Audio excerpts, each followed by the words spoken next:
ایک نئی بحث شروع ہو گئی ہے کہ سو موٹو کا اختیار کس کے پاس ہوگا کس کے پاس نہیں ہوگا. یہ معاملہ ہی نہیں ہے.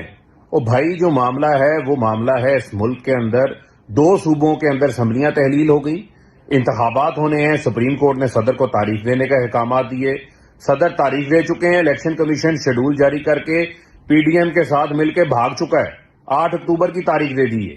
اب جو معاملہ زیر بحث ہے وہ یہ ہے سپریم کورٹ آف پاکستان کے سامنے کہ یہ الیکشن کی تاریخ مؤخر کرنے کا اختیار الیکشن کمیشن کے پاس ہے یا نہیں ہے, یہ معاملہ ہے. لیکن اگر آپ دیکھیں تو ساری پی ڈی ایم جو ہے وہ سپریم کورٹ کے اوپر حملہ آور ہو گئی ہے, ججز کے اوپر حملہ آور ہو گئی ہے.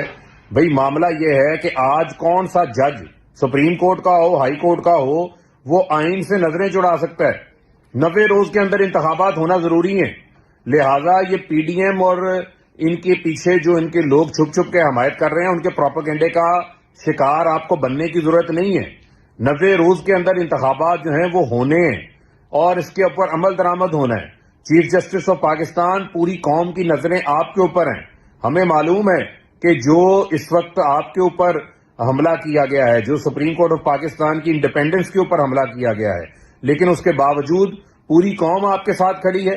90 روز کے اندر آئین کی بالادستی انتخابات کروانے کے حوالے سے آپ ڈٹ گئے اور اس کے اوپر ڈٹ جائیں. پوری قوم آپ کو دیکھ رہی ہے. تاریخ میں یہ پتا چلے گا کہ جسٹس منیر اور عمر عطا بندیال کے اندر جو ہے وہ کیا فرق ہے. اور میں یہ سمجھتا ہوں کہ یہ جتنے لوگ اس وقت انتخابات سے بھاگ رہے ہیں, خوفزدہ ہو کے بھاگ رہے ہیں, ان کو پتا ہے کہ یہ عمران خان کی پاپولیرٹی کا انتخابات میں مقابلہ نہیں کر سکتے. لہٰذا اس وقت ساری قوم کی نظریں 90 روز کے اندر انتخابات کروانے کے حوالے سے ہیں. اس کے علاوہ کوئی اور ایشو نہیں ہے. کسی نان ایشو کے اوپر جو ہے وہ ڈیبیٹ نہ کریں.